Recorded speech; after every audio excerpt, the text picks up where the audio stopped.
Okay, we've got an unboxing today. I just went out and got myself another Carnifex to act as my Tervagons for the time being. So, let's see what's actually in the box then. Okay.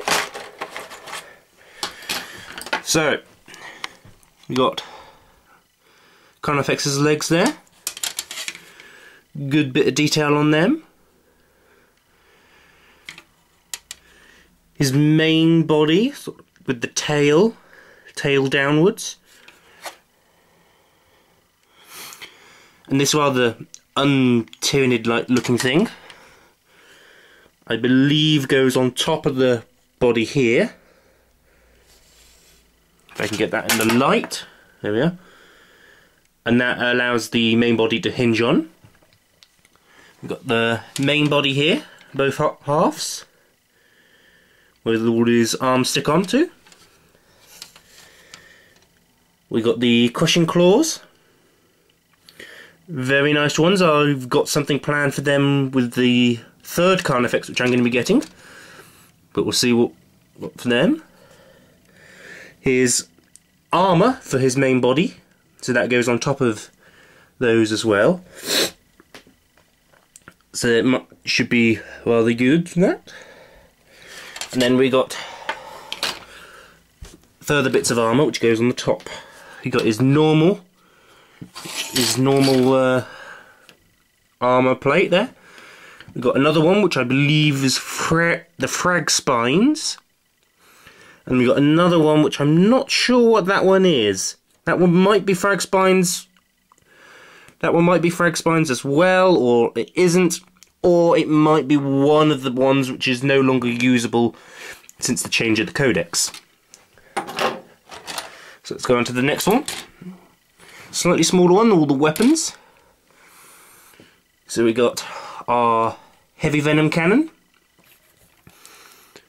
Real nice thing. Although I don't see much point of putting it on a Carnifex. Carnifex shouldn't really need to shoot half the time. We've got a brain-like thing. I assume it's going to be used for things like synapse, etc.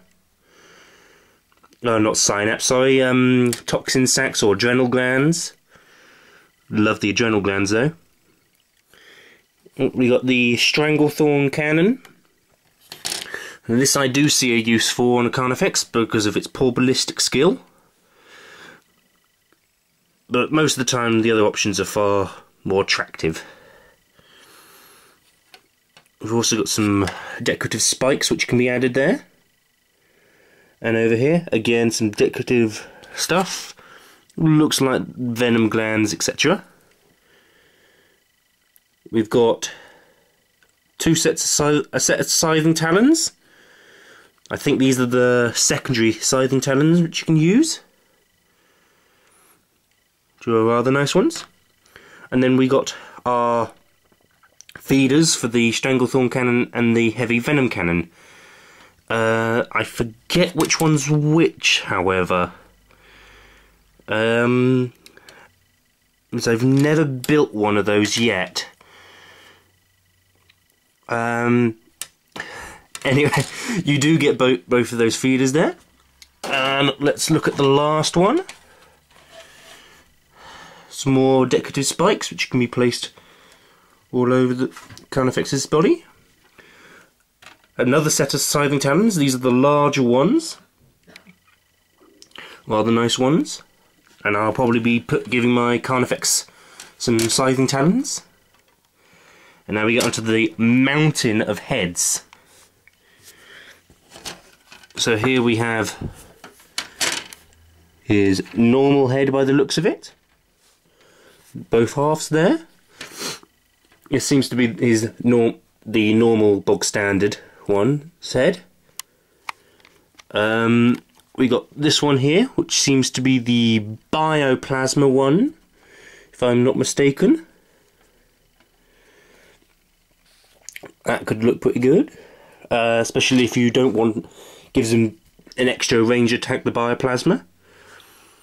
That's the toxin one, which is probably almost never going to be used nowadays because toxin makes Carnifexes actually worse. We got one with horns on his chin. I do love this one, but I'm probably not going to be building this one up as I've already got Carnifex with these same horns and I want to keep them a little different. We got the what I believe is called the acute senses ones, which are rules which no longer exist for them. You could probably use these for adrenal gland equipped ones, or use them as a leader, if you will, as well.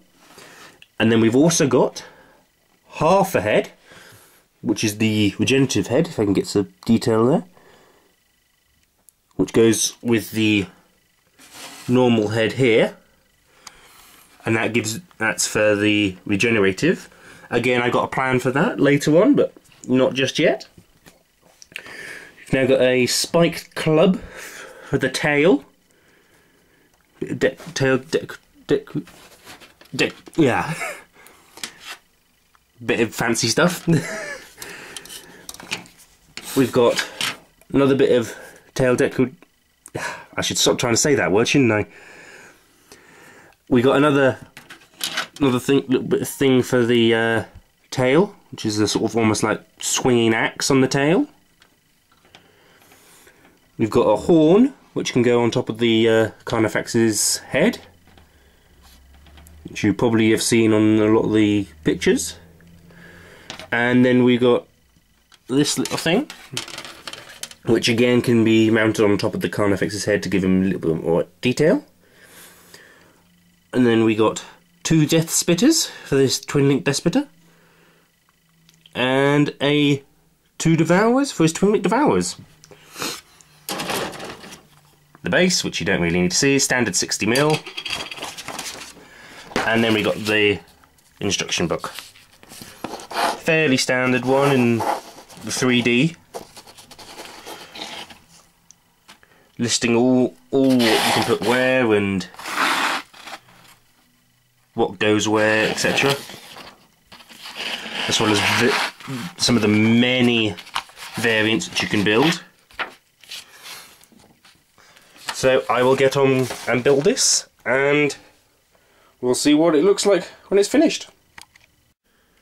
So as you can probably tell by the change of lighting, it's taken me a while to stick it together. I still have to admit it's probably one of the nicest kits that I've built, and probably one of my favourite 40k kits in general. I built it as a Scything Talon to go along with the one which I already have, while still keeping both of them looking distinctly different. Using the spiked club, horn on the head there, as well as the little brain, which I'm going to be using for my adrenal glands, as well as some more relaxed Scything Talons rather than the raised ones on my other Carnifex.